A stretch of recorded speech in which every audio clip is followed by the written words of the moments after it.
Je fais cette vidéo parce que je suis sidéré, je suis dépassé. Et j'espère que vous aussi, quand vous allez écouter, vous allez me mettre en commentaire ce que vous pensez. Vous voyez ces deux personnes. L'autre à la Bible, l'autre à la marijuana.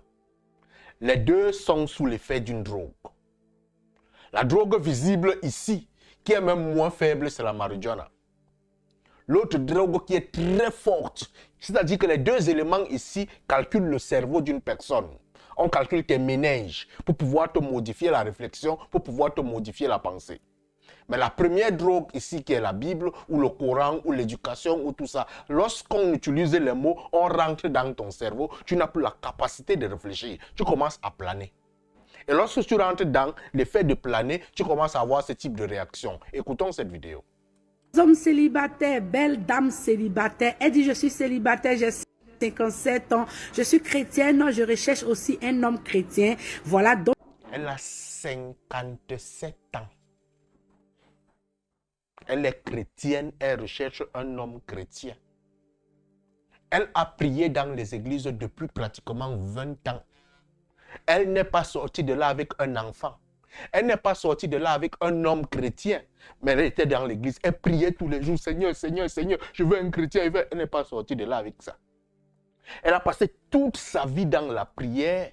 Elle n'a pas réussi à faire un enfant à l'intérieur. Lorsqu'elle commence à rentrer à l'âge proche de la mort, elle vient sur les réseaux sociaux, s'assoit et commencer à demander au public du monde que bien que ce soit comme ça, que ça n'a pas réussi à l'église, j'ai besoin ici dehors. Est-ce que je peux trouver ici dehors? Tu as des critères. Laissons encore cette vidéo. Écoutons l'autre ici. S'il vous plaît, madame, y a-t-il des sites chrétiens sérieux que vous pouvez me conseiller? Même sur TikTok. Salut ma chérie, je suis désolée. Je n'en connais aucun. Donc, pour ceux qui passent par là et qui ont une idée de sites chrétiens pour rencontres, c'est-à-dire des sites où des chrétiens se mettent ensemble, ou alors des groupes. Vous écoutez ça?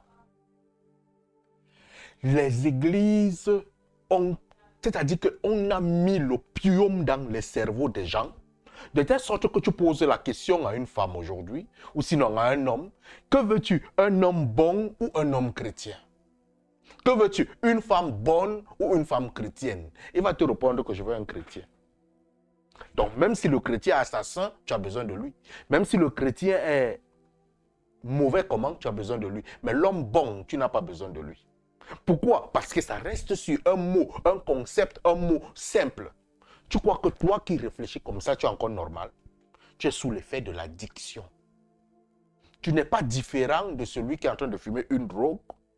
On lui dit qu'il y a un trou, grand trou comme ça.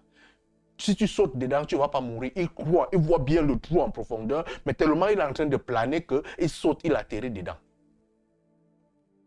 Allons dans beaucoup de pays aujourd'hui africains. Vous allez retrouver beaucoup de femmes emprisonnées comme ça, en train de dire Seigneur, Faya, Faya, la malédiction du village. Oh Seigneur, Faya, enlève ça sur moi. Ah. Vous pouvez comprendre l'addiction, à quel niveau ça amène des hommes.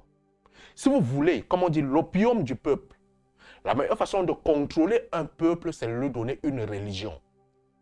Lorsque vous donnez une religion à un peuple, vous êtes capable de les contrôler à toutes les dimensions, à tous les niveaux, parce que vous atteignez leur spiritualité.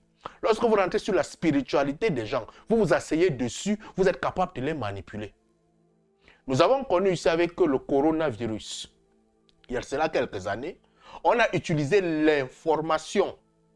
En utilisant l'information, on s'est retrouvé emprisonné dans des maisons.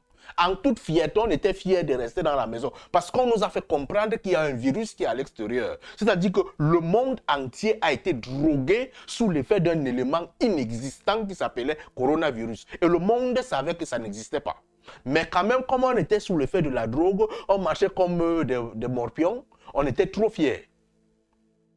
Imaginez un peu que ça a été une expérimentation pour tout le monde entier. Mais prends donc ces personnes qui sont aujourd'hui assises dans une église, tous les jours on prêche des choses, on charge des mots, on bombarde les trucs dans le cerveau. Est-ce qu'il est facile pour une personne de sortir de cette addiction si la personne ne rencontre pas les difficultés? Parce que malgré les difficultés, il est difficile pour ce type de personne de dire que là où je suis là, je perds le temps. Là où je suis là, mon ventre est en train de se gâter. Là où je suis là, ma vie est en train de partir de tel côté. Là où je suis là, je ne ferai même peut-être pas des enfants. Mais tous les jours, tu es quand même là. Tu dis miracle, miracle. Ça, c'est de l'addiction. Beaucoup de nos éléments et de nos membres de famille devraient être traités.